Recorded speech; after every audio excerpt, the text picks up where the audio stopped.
ছোট্ট মাসুম বাচ্চার জান কবজ করেছি। এবার আল্লাহ তাবারাক ওয়া তাআলা ওই ফেরেশতাকে বলবেন, রে আমার ফেরেশতা,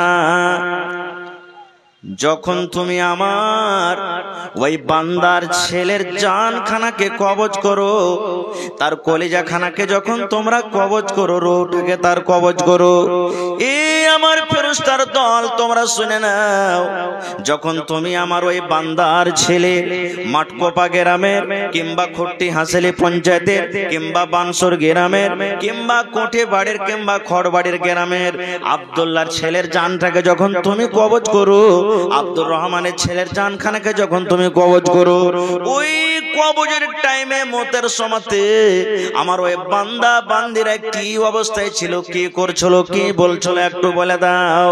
এরে মুসলমান, আল্লাহ রাব্বুল আলামিন সব কিছু জানেন, তবু আল্লাহ রাব্বুল আলামিন ফেরেশতাদের মুখ থেকে শুনবেন।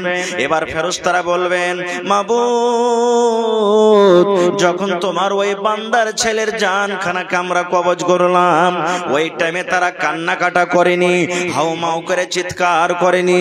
আল্লাহ যে ওই টাইমে ওই সময়তে তারা কোন রকম মুখ দিয়ে কথা বলেনি। আল্লাহ বলবেন, কি বলেছিল রে ফেরেশতা, একটু বলে দাও, আমি জানতে চাই। ফেরেশতারা বলবেন, রব্বুল আলামিন, যখন তোমার ওই বান্দার জানখানাকে আমরা কবজ করে নিলাম, বাচ্চার রূহটাকে যখন কবজ করে নিলাম, ওর মা ওখানে বসেছিল, ওর বাপ ওখানে বসেছিল, ওই দাদা বসেছিল, নানা বসেছিল, নানি বসেছিল, আল্লাহ জি, আর মুখ দিয়ে ওরা এই কালেমা এই দোয়াটা শুধু পড়েছিল, ইন্না লিল্লাহি ওয়া ইন্না ইলাইহি রাজিউন, আল্লাহুম্মা আজুরনি ফি মুসিবাতি ওয়া আখলিফ লি খায়রাম মিনহা। আল্লাহ তোমার তারিফ করেছে আর তোমার শুকরিয়া আদায় করেছে আর দোয়াটা পড়েছে।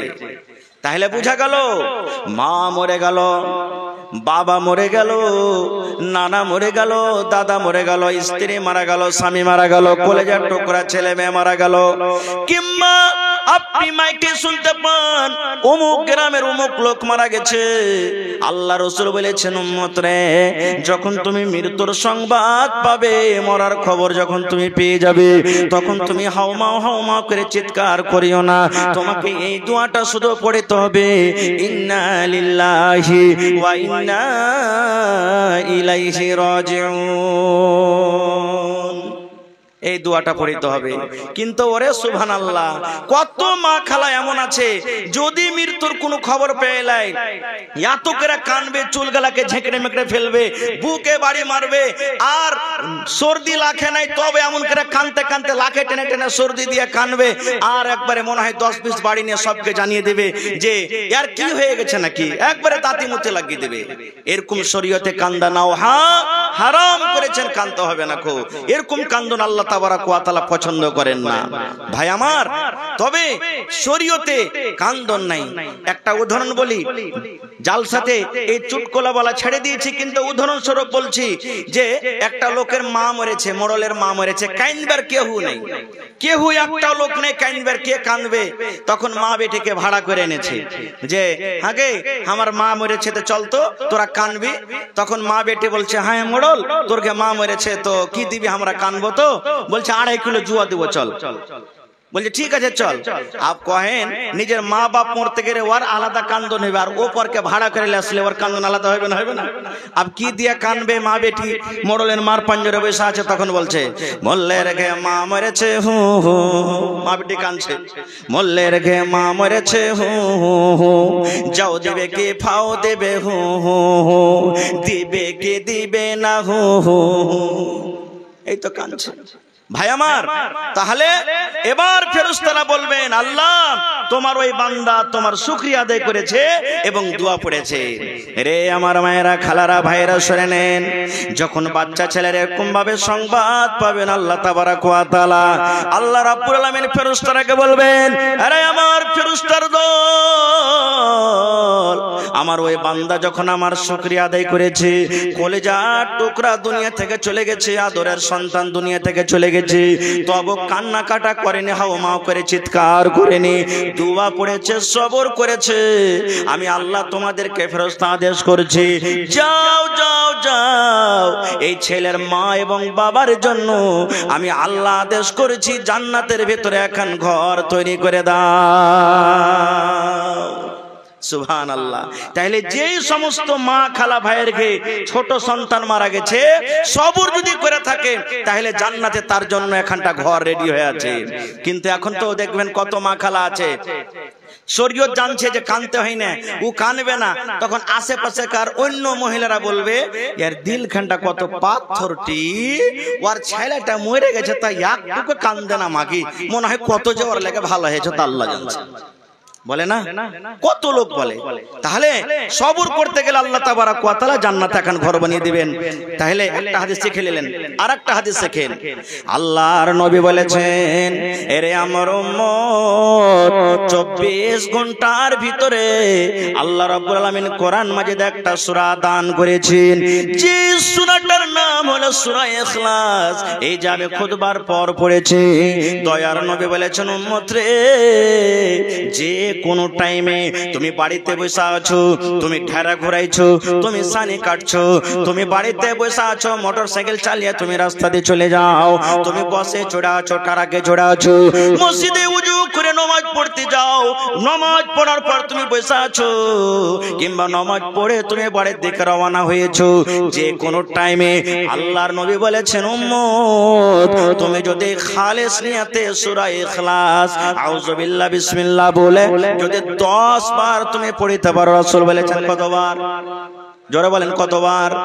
10 বার যদি পড়তে পারেন মুসলমান, আল্লাহ রাসূল বলেছেন, উম্মত রে, আল্লাহ রাব্বুল আলামিন এই সূরাটাকে 10 বার পড়ার কারণে আল্লাহ তোমার জন্য জান্নাতের ভেতরে এখন ঘর তৈরি করে দিবেন। সুবহানাল্লাহ। 10 বার পড়ার কারণে আল্লাহ জান্নাতের ভিতরে এখানটা ঘর তৈরি করে দিবেন।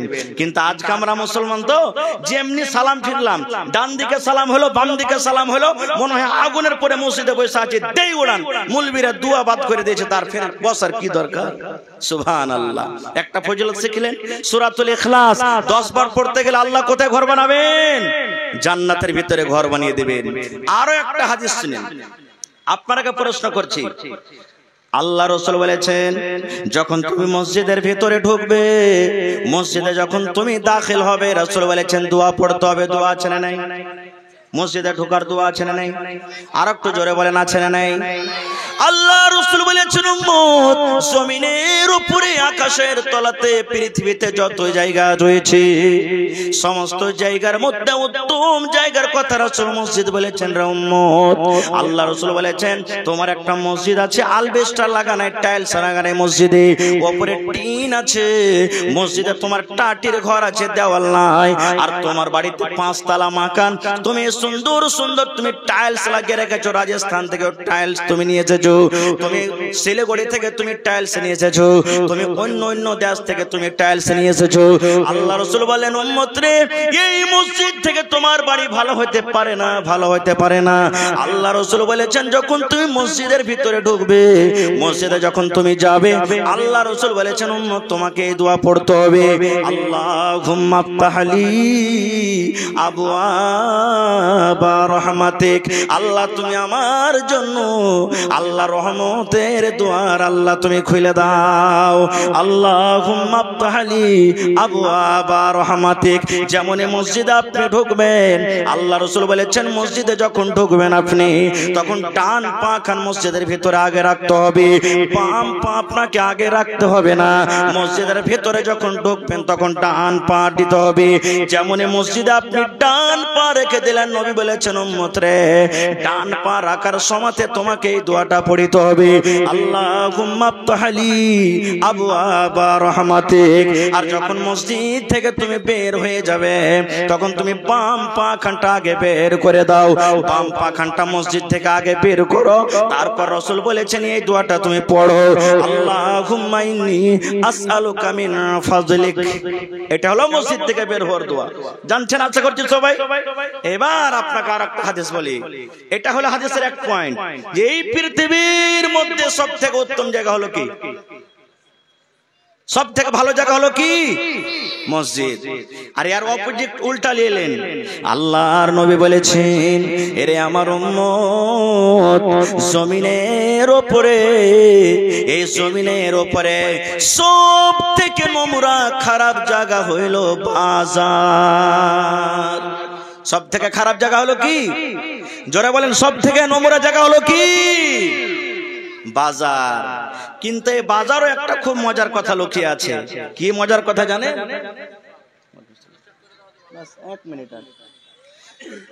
বাজার। এবার বলবেন মৌলানা বাজারে কি লুকিয়ে আছে? আল্লাহ রাসূল বলেছেন, আমার অত সময় কথা বলতে পারবো না রে বন্ধু, একবারে শর্টে বলি। মসজিদে ঢুকলেন দোয়া আছে, মসজিদ থেকে বের হলেন দোয়া আছে। আপনি ল্যাট্রিনে গেলেন দোয়া আছে, ল্যাট্রিন থেকে বের হলেন দোয়া আছে। কবরস্থানে গেলেন দোয়া আছে, বিবির কাছে আছে দোয়া আছে, প্রত্যেক জায়গাতে দোয়া আছে।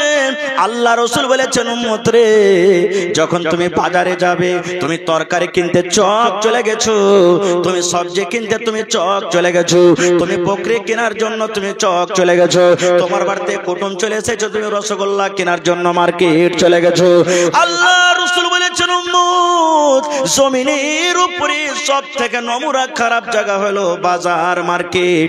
কিন্তু নবী বলেছেন, উম্মত রে, ওই মার্কেট যখন তুমি ঢুকবে, যখন তুমি তরকারি কিনতে যাবে, যখন তুমি সবজি কিনতে যাবে, যখন তুমি নাস্তা কিনতে যাবে, মার্কেটে ঢোকার আগে আগে রাসূল বলেছেন তোমাকে একটা দোয়া পড়তে হবে উম্মত, একটা দোয়া পড়ে তোমাকে মার্কেটে ঢুকতে হবে। যদি তুমি দোয়াটা পড়ে মার্কেটে ঢুকে যাও, আল্লাহ রাব্বুল আলামিন তোমার জন্য কতটুকু ইনাম রেখেছেন, ফজিলত রেখেছেন শুনেন। আল্লাহ রাসূল বলেছেন, মার্কেটে যাওয়ার আগে, চকে যাওয়ার আগে যদি তুমি যখন চক ঢুকবে, তুমি দোয়াটা যদি পড়ে নাও, আল্লাহ রাসূল বলেছেন, জীবনে যত তোমার বড় ছোট ছোট পাপ হয়েছে, যত জীবনে ছোট ছোট গুনাহ হয়েছে, আল্লাহ তোমার জীবনের 10 লক্ষ গুনাহকে আল্লাহ মাফ করে দিবেন। সুবহানাল্লাহ। কত গুনাহ মাফ করবেন? 10 লাখ গুনাহ আল্লাহ মাফ করে দিবেন। সুবহানাল্লাহ। আর কি? জীবনে 10 লক্ষ নেকি আল্লাহ রাব্বুল আলামিন আপনার রেজিস্টারে আল্লাহ তুলে দিবেন। 10 লক্ষ আল্লাহ মর্যাদা পাবার, আল্লাহ আপনার ফজিলত বাড়িয়ে দিবেন, দরজাকে আল্লাহ উঁচা করে দিবেন। তারপরে রাসূল বলেছেন, উম্মত রে, মসজিদে যখন তুমি যাবে, চতুর্থ নম্বর ফজিলত হলো এই যে এই দোয়াটা পড়ার কারণে আল্লাহ রাব্বুল আলামিন তোমার জন্য জান্নাতের ভিতরে একখান ঘর বানিয়ে দিবেন। তাহলে বাজারে ঢুকতে গেল দোয়া পড়তে হবে, আর ওই দোয়াটার ফজিলত কি? 10 লাখ নেকি আল্লাহ আপনাকে দান করবেন, 10 লাখ গুনাহ মাফ হবে, আর 10 লাখ দরজা আল্লাহ আপনাকে উঁচা করে দিবেন, আর জান্নাতের ভিতরে একখানটা ঘর বানিয়ে দিবেন। দোয়াটা পড়তে ইচ্ছা হচ্ছে না, হয় না? এত লেখি আমার মন আছে না নেই? বলবেন হাজী মাওলানা দোয়াটা কি? একবারে ছোট্ট দোয়া, পড়েন আমার সাথে। লা ইলাহা ইল্লাল্লাহু ওয়াহদাহু লা শারীকা লা, লাহুল মুলকু ওয়া লাহুল হামদু, ইহয়ী ওয়া ইউমীত ওয়া হুয়া হাইয়ুন লা ইয়ামুতু বিয়াদিহিল খায়র ওয়া হুয়া আলা কুল্লি শাইইন কাদির। এটা বাজারে ঢোকার দোয়া, এটা বাজারে সান্নার দোয়া, বাজারে দাখিল হওয়ার দোয়া। লা ইলাহা ইল্লাল্লাহু ওয়াহদাহু লা শারীকা লা, লাহুল মুলকু ওয়া লাহুল হামদু, ইহয়ী ওয়া ইউমীত ওয়া হুয়া হাইয়ুন লা ইয়ামুতু বিয়াদিহিল খায়র ওয়া হুয়া আলা কুল্লি শাইইন কাদির। এই দোয়া পড়ে বাজার যাবেন, সুবহানাল্লাহ, আল্লাহ জান্নাতে আপনার জন্য একখানটা ঘর রেডি করে দিবেন। এরকম অনেক আমল আছে, কথা আছে, সবটিকে বাদ দিয়ে দিলাম। আল্লাহ বাঁচিয়ে রাখেন, ইনশাআল্লাহ এই বিষয়ে কোনদিন আলোচনা করব। তবে আর একটা হাদিস শুনলেন এই আমলের মধ্যে আল্লাহ রাসূল 1400 বছর আগে এলান করে দিয়েছেন, মান বানা লিল্লাহি মসজিদান বানাল্লাহু লাহু বাইতান ফিল জান্নাহ। আল্লাহ রাসূল বলেছেন, উম্মত, আল্লাহ তাবারাক ওয়া তাআলার এই জমিনে, পৃথিবীতে আল্লাহর ইবাদত করার জন্য, আল্লাহর বান্দেগি করার জন্য, আল্লাহর পূজা পাঠ করার জন্য তোমরা যদি একখানা মসজিদ তৈরি করতে পারো, মসজিদে সাহায্য করতে পারো, মসজিদে ইট দিতে পারো, মসজিদে গিট্টি দিতে পারো, মসজিদের জমিন দান করতে পারো, মসজিদের সিমেন্ট দিতে পারো। আল্লাহ রাসূল বলেছেন উম্মত রে, আল্লাহ রাব্বুল আলামিন তোমার জন্য জান্নাতের ভিতরে একখান ঘর আল্লাহ তৈরি করে দিবেন। নারে তাকবীর, সুবহানাল্লাহ। তাহলে ভাই আজকে কোন আল্লাহর বান্দা আছেন যে আল্লাহ এই পৃথিবীতে ঘর যদি তৈরি করি তা আল্লাহ তাবারক ওয়া তাআলা জান্নাতের ভিতরে ঘর তৈরি করে দিবেন। এখানে কোনো নর নারীর কথা নয়, যে কোনো মুসলমান নর নারী। আর এখনই মাদানী সাহেবের একটু আগে আপনারা শুনলেন যে এই পৃথিবীতে যদি একটা পাখির বাসা যে আছে, ঘোষলা বাসা, বাসার সমানও যদি কেউ মসজিদ তৈরি করে আল্লাহ তাবারক ওয়া তাআলা তার জন্য জান্নাতে একটা ঘর বানিয়ে দিবেন। আর আপনারা জানলেন যে বাসা থেকে মুরাদ কি? ধরেন যে আপনার মসজিদ 150 বাই 150 আছে, এদিকে 150 ফিট, এদিকে 150 ফিট। এবার ধরেন ওই মসজিদে আপনার 50 লাখ টাকা খরচ হবে।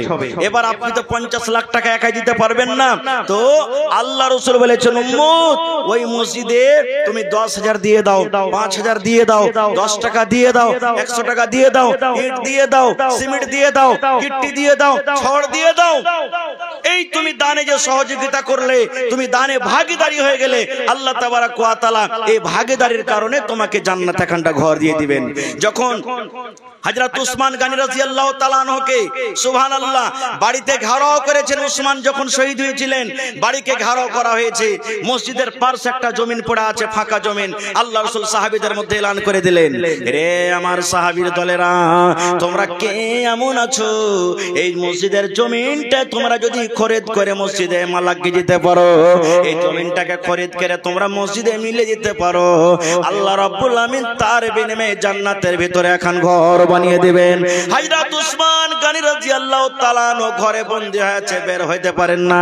মেসেজ করে দিলেন, খবর দিয়ে দিলেন, ইয়া রাসূলুল্লাহ আমি উসমান, যত টাকা লাগবে গো নবীজি, যত টাকা লাগবে, পয়সা লাগবে, আমি উসমান এই জমিনটাকে খরিদ করে মসজিদে আমি সাটিয়ে দিলাম, যেমন লাগিয়ে দেওয়া। আল্লাহ নবী তার জন্য দুনিয়াতে জান্নাতের খুশখবরি দিয়ে দিলেন। ভাই দেখি আজকে এই খড়বাড়ি জামে মসজিদের জন্য, আল্লাহর ঘরের জন্য আজকে এক মসজিদের পরে কত অত্যাচার জুলুম হয়েছে ফিলিস্তিনে আপনারা জানছেন। বাইতুল মুকাদ্দাস, মসজিদে আকসা, যেই মসজিদে আমার নবী, আপনার নবী, সারা পৃথিবীর নবী মেরাজের রাতে গিয়ে 2 রাকাত নামাজ আদায় করেছিলেন, আর সমস্ত নবীরা ওই নবীর মুক্তাদি হয়েছিলেন। সুবহানাল্লাহ। সেই মসজিদের পরে কত অত্যাচার জুলুম, আজ আমরা হাই আফসোস করছি। দেখি আজ আমার এই খড়বাড়ি এলাকা থেকে নিয়ে, বঙ্কা বনালী এলাকা থেকে নিয়ে, বিভিন্ন জায়গা থেকে এই মসজিদের পেন্ডালের তলাতে আজকে আমরা বসে আছি। দেখি কোন আল্লাহর বান্দা আছেন 1 লাখ টাকা মসজিদে কেউ দিতে পারবেন? দেখি কোন আল্লাহর বান্দা আছেন 50,000 দিতে পারবেন? দেখি কোন আল্লাহর বান্দা আছেন আজকে 1000 ইটের দাম দিতে পারবেন? এই যে 3 পানিয়াতে জালসা হলো 9 তারিখে, সুবহানাল্লাহ, ওখানে 11 লাখ টাকা কালেকশন হয়েছে। সুবহানাল্লাহ। এই যে আমার মাওলানা বসে আছেন, মাওলানা জালালউদ্দিন সাহেব বানসর থেকে এসেছেন, উনি গত বছর মনে হয় 27 লাখ কি কয় লাখ তার গ্রামে কালেকশন হয়েছে, আর এবারও জালসা আছে। আল্লাহুস সামাদ।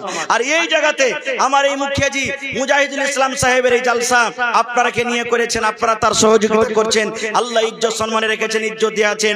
এর আগে কবরস্থানে জালসা হয়েছে, আপনারা খুব মোটা মোটা করে দান করেছেন। ভাই আজকে তো আল্লাহর ঘরের জন্য জালসা। দেখি কোন আল্লাহর বান্দা যে মাওলানা আমি 5 কুইন্টাল রড দিয়ে দিলাম, আমি মাওলানা 5,000 ইট দিয়ে দিলাম, মাওলানা আমি 100 বড়া সিমেন্টের দাম দিয়ে দিলাম, মাওলানা আমি 2-4 গাড়ি কিংবা 1 ট্রাক বালুর দাম দিয়ে দিলাম। দেখি কোন আল্লাহর বান্দা আছেন। আমার মা, খালা, দাদি, নানিরাকে বলবো যে আপনারা একটু মোটা মোটা করে কমপক্ষে 1 বড়া 2 বড়া করে সিমেন্টের দামগুলো দিয়ে পাঠান, হাতের, নাকের, কানের যা আছে আপনারা দিয়ে পাঠান। এবং জালসার কমিটিকে বলবো মা খালারকে পিন্ডালে তাড়াতাড়ি করে চাদর দিয়ে পাঠান, মা খালাদের পিন্ডালে চাদর দিয়ে পাঠান। কমিটির লোক মুখে যে আপনি চাদর দিয়ে পাঠান, যারাকে ঠিক করে রেখেছেন মহিলা পিন্ডালে। তো ভাই আসেন দেখি, আপনি 1 টাকা দেবেন 1 টাকা নিব, 5 টাকা দিবেন 5 টাকা দেব। তবে দেখি আজকের জালসাতে কোন একটা লোক আছেন, একটা লোক 50,000 টাকা দিতে পারবেন, একটা লোক 20,000 টাকা দিতে পারবেন। আর দেখি 10টা 15টা লোক কম করে 10,000 করে, আর 10টা 15টা লোক 5,000 করে দিতে পারবেন। তারপরে 50টা লোক 2,000 1,000 করে দিতে পারবেন। দেখি কোন আল্লাহর বান্দা আছেন সর্বপ্রথমে দেখি এই মসজিদের জন্য, আল্লাহর ঘরের জন্য আল্লাহ যে কত খুশি হবেন আজকে আপনাদের প্রতি। আল্লাহ তাবারাক ওয়া তাআলার রহমত আপনাদের প্রতি বর্ষিবে। আল্লাহ কত আল্লাহ রাব্বুল আলামিন দয়া করবেন আপনার প্রতি, যে আল্লাহ বলবেন আল্লাহ যে এই ফেরেশতার দল দেখ আমার এই বান্দারা, আমার এই বান্দিরা আমার ঘর বানার জন্য কতখানি পাগল হয়ে আছে, আমার ঘর বানার জন্য আমার বান্দা বান্দিরা কতটা দিওয়ানা হয়ে আছে। দেখ রে ফেরেশতার দলেরা, দেখ তোমরা তো বলেছিলে যে আল্লাহ এরা দুনিয়াতে লড়াই ঝগড়া ফাসাদ করবে, কিন্তু দেখ লড়াই ঝগড়া তো আমার বান্দারা করছে, তার সাথে সাথে দেখ তাদের ঈমানি জজবা কত, আমার সাথে ভালোবাসা দেখালছে, আমার ঘরকে কত মহব্বত ভালোবাসা করে। আল্লাহ তাবারাক ওয়া তাআলা কত খুশি হবেন। তো ভাই আমার একটু আপনারা উঠে এসেন, বেশি সময় আপনারা লিয়েন না, আমার টাইম মাত্র 11টা পর্যন্ত আছে। 11টার মধ্যে আপনারা আল্লাহর হস্তে 1000, 500, 2000, 5000, 1000, 10000, 20000 ইট গিট্টি সিমেন্ট আল্লাহ যাকে যেরকম ভাবে তৌফিক দিয়েছেন আপনারা চট চট চট চট চট চট করে নিজের দানটাকে আপনারা রেখে যান।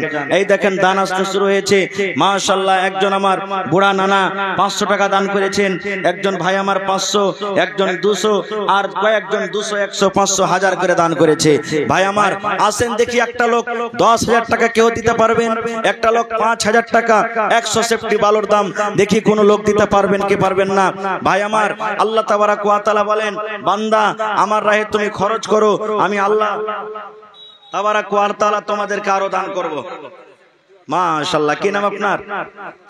মোহাম্মদ ফিরোজ। ছেলে মারা গেছে, তার জন্য 500 টাকা। আল্লাহুস সামাদ। মাশাআল্লাহ, জাযাকাল্লাহ।